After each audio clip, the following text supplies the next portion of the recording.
Welcome back. Vladimir Putin is being inaugurated for a fourth term as Russia's president tomorrow, and he's taking no chances. Hundreds of anti-Putin protesters were detained in Moscow and other cities yesterday ahead of the inauguration. In Moscow, people chanted, "Russia without Putin," and "Down with the Tsar." Putin, of course, overwhelmingly won a discredited election in March in which some opposition candidates were barred from running. Putin has famously interfered with the U.S. elections in 2016, and Americans are even more politically divided than before. So joining me now to talk about what Putin wants and whether he's succeeding is Michael McFaul, former U.S. ambassador to Russia, and he's author of the new book, From Cold War to Hot Peace. Ambassador McFaul, welcome back to the show. Great to be here. Great to see you in person. Nice to see you in person. At a camera from Palo Alto. We were all joking we were going to force the Stanford background in the back, just so people knew that you always traveled with your own backdrop. Yes. So Putin, this decision to come after the United States, is this something he stumbled into, or was this something that it just grew, he grew angrier and angrier and angrier and decided it's time to retaliate? Well, so these tactics he has practiced for a long time inside Russia, right? Mm-hmm. Disinformation, using videos against various political actors. And I experienced it myself as ambassador in 2012, a lot of disinformation about me. Mm-hmm. So the tactics he's done before. What was the most successful disinformation that you had to work hard to undermine? The most successful and frustrating was the narrative that Barack Obama sent me to Russia to overthrow Vladimir Putin. That appeared, Chuck, about every couple of days. It was very intense during his last presidential campaign. Mm-hmm. They would splice things that I'd written and take out the word "not" and make that appear. They would show the back of my head at a rally to make it look as if I was coordinating the rally. And whatever we did on Twitter, on television, actually sometimes with President Obama talking to President Putin one-on-one to say, knock this off, we were ineffective.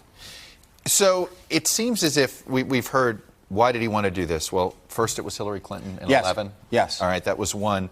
One of the things that we don't talk about enough is his anger about the Olympics and the doping scandal and the embarrassment that brought. And then there's these Panama Papers, which is the disclosure from this Panama law firm that essentially conveniently exposed the oligarchs of Russia, including Putin's wealth, frankly, of wealthy people around the world, everybody except Americans. It was an interesting... Conveniently, yes. Well, you're right. All of those things built up. I mean, I think the turning point when he decided to go on the offensive was after the fall of President Yanukovych in 2014, the president of Ukraine.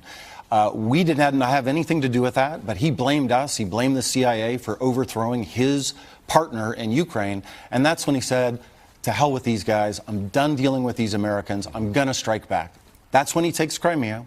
And when that's easy, then he goes into eastern Ukraine. Mm-hmm. And then he decides to go on the offensive. And all those events you just described is part of why he decides to go on the offensive and use tactics that he had used in Russia against us here in the United States. Does he think that he's seeing results? That's a tough question. Candidate Trump promised a lot of deliverables, as we used to say in the government, to the Kremlin. He said he'd look into recognizing Crimea as being part of Russia. He would lift the sanctions. He was tough on NATO. He didn't say a word about democracy and human rights. And so they expected a big payoff. There was a lot of champagne drunk on election night in Moscow. He hasn't delivered on that agenda because the Trump administration has actually continued a lot of policies of the Obama administration. However, our chaos, our arguing amongst ourselves, the withdrawal of American leadership around the world, all of those things are good things for Vladimir Putin. And so the Trump presidency in net, I think, has been good for Vladimir Putin. John McCain, in his book, believes that we have not been tough enough on Putin. And he writes, we have cyber capabilities, too. They should be used to expose the epic scale of his regime's corruption or to embarrass Putin in other ways. Yet I would argue, it looks like the Panama Papers, that was an attempt to do that and it didn't work. So what would work with Putin? Well, whether it works or not, let's wait and see. Okay. Lots of demonstrators just yesterday, and most of those people were talking about corruption. Interesting. By the way, a lot of those kids were kids. They were arresting 12-year-olds in Russia. That's something new. But I agree with Senator McCain. We need a strategy. Tragically, I want to underscore, it's not something I wanted, and my whole book is about trying to avoid that, but we need a policy to push back, deter Putin, cooperate when we can and must on things like arms control, but basically contain his behavior abroad. All right, I want to talk about the Iran nuclear deal. We're going to get a decision approximately a week from this weekend, whether the president's going to pull out or not. The Boston Globe reported this week that former Secretary of State John Kerry was working with, talking with former allies or allies of the United States, his former counterparts in other countries. What would Secretary of State Kerry have thought if former Secretary of State Condoleezza Rice was negotiating or backseat driving U.S. policy with foreign dignitaries? Well, he probably wouldn't like it. We probably would have noted it, but it happens all the time, Chuck. Yeah. Bit inappropriate, though? What's this line here of where you... It's a good question. What is the line? I don't have a good answer to that. We are a free society. We don't all pledge allegiance to the president. But he's not lobbying Pompeo. He's going and working with France. Yeah, do you know who my first guest was as U.S. ambassador?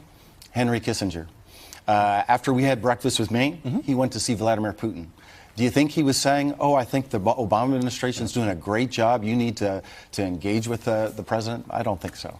And that's just fine. The good thing that Henry used to do, and I think probably still does, he would then come back and report to us and tell us about his impressions of Vladimir Putin. So I hope Secretary Kerry's doing that as well. With Secretary Pompeo. Yes. All right. Mike McFaul, the book is From Cold War to Hot Peace. Basically, you're in there too, Chuck. Russia relations since the fall of the Berlin Wall. Yes.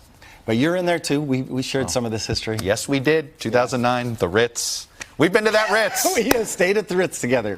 All I know, it was just a Ritz. It was a very nice hotel overlooking the Kremlin. Anyway, thank you, sir. Thanks for when having we come back. Hey, NBC News fans, thanks for checking out our YouTube channel. Subscribe by clicking on that button down here, and then click on any of the videos over here to watch the latest interviews, show highlights, and digital exclusives. Thanks for watching.